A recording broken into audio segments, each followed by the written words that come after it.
और वहीं कोयला घोटाले की जांच कर रही संसदीय समिति की ड्राफ्ट रिपोर्ट के मुताबिक सरकार ने कोयला आवंटन के लिए जिस प्रक्रिया का इस्तेमाल किया है वो पूरी तरह से अवैध है। ड्राफ्ट में कहा गया है कि साल 1993 से साल 2008 तक जितने भी कोल ब्लॉक आवंटन हुए वो अवैध तरीके से किए गए। समिति ने यूपीए सरकार पर निशाना साधते हुए कहा है कि सरकार ने लोगों के साथ विश्वासघात किया है। इस आवंटन से प्रत्यक्ष या फिर अप्रत्यक्ष रूप से जुड़े लोगों को कड़ी सजा मिलनी चाहिए। और इतना ही नहीं, समिति ने रिपोर्ट में कहा कि जिन खदानों में अब तक खनन शुरू नहीं हुआ है उनका आवंटन तुरंत रद्द कर दिया जाए। समिति आज सदन में ये रिपोर्ट सौंप सकती है।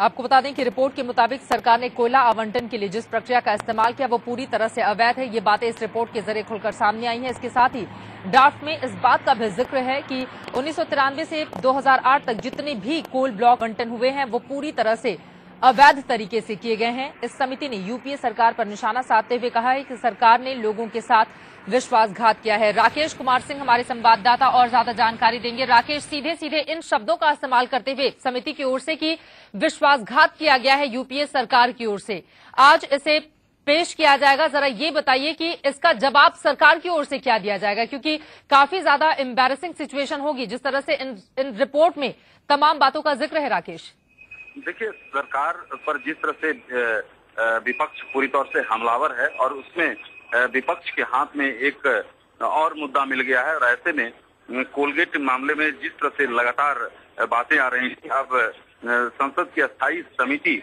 ने भी जिस तरह से गंभीर आरोप लगाए हैं, ऐसे में संसद का जो बजट सत्र का दूसरा चरण की शुरुआत हुई है कल से, तो आज हंगामेदार रहने की पूरी तौर पर संभावना है चित्रा। लेकिन बातें कही गई हैं, जिस तरह से कोल ब्लॉक आवंटन में जो गंभीर अनियमितता बरती गई है उसको लेकर सीधे सवाल खड़े किए गए हैं। तो ऐसे में सरकार पर आज विपक्ष हमलावर रहेगा और ये देखना काफी महत्वपूर्ण होगा कि सरकार की ओर से क्या जवाब आती है, क्योंकि सरकार सीधे तौर पर कहती रही है कि पूरे मामले को लेकर जांच चल रही है। और ऐसे में संसद की अस्थायी समिति अगर गंभीर सवाल खड़ा करती है तो कई सवाल खड़े होते हैं चित्रा। बिल्कुल, इसके साथ ही जिक्र इस बात का भी है कि जिन खदानों में अभी काम शुरू नहीं हुआ है वहां के आवंटन को तत्काल रद्द कर दिया जाए। तो क्या ये माना जा सकता है कि आगे आने वाले दिनों में इस तरह के भी कदम उठाए जा सकते हैं, और अगर सरकार नहीं उठाती है फिर उसके लिए संसद में जवाब दे पाना बेहद मुश्किल होगा और साथ ही जनता के बीच जाकर वो इस मसले पर बोलेगी क्या? देखिए चित्रा, साफ तौर पे में इस तरह के भी कदम उठाए जा सकते हैं और अगर सरकार नहीं उठाती है फिर उसके लिए संसद में जवाब दे पाना बेहद मुश्किल होगा और साथ ही जनता के बीच जाकर वो इस मसले पर बोलेगी क्या? देखिए चित्रा, साफ तौर पे सवाल खड़े होंगे।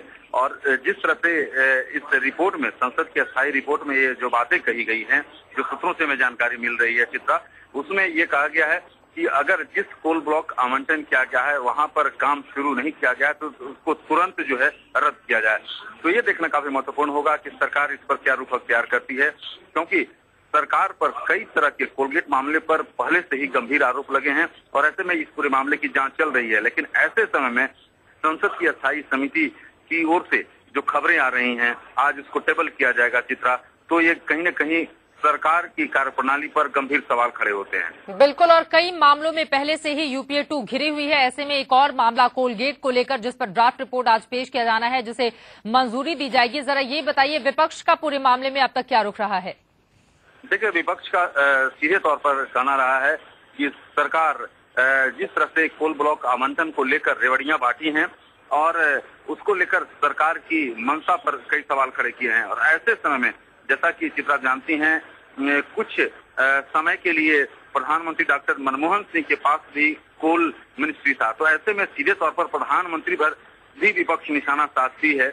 और जिस तरह से संसद की अस्थायी समिति ने सवाल खड़े किए हैं, तो ये देखना काफी महत्वपूर्ण होगा कि सरकार की ओर से इस पर क्या रुख अख्तियार किया जाता है। चलिए, शुक्रिया राकेश। आगे भी जानकारी आपसे हम लेते रहेंगे। 1,86,000 करोड़ का ये घोटाला जिस पर आज ड्राफ्ट रिपोर्ट पेश की जाएगी, देखना यही होगा कि सरकार की ओर से इस पूरे मामले में जवाब किस तरह से दिया जाता है और विपक्ष का रुख इस मामले में क्या रहता है।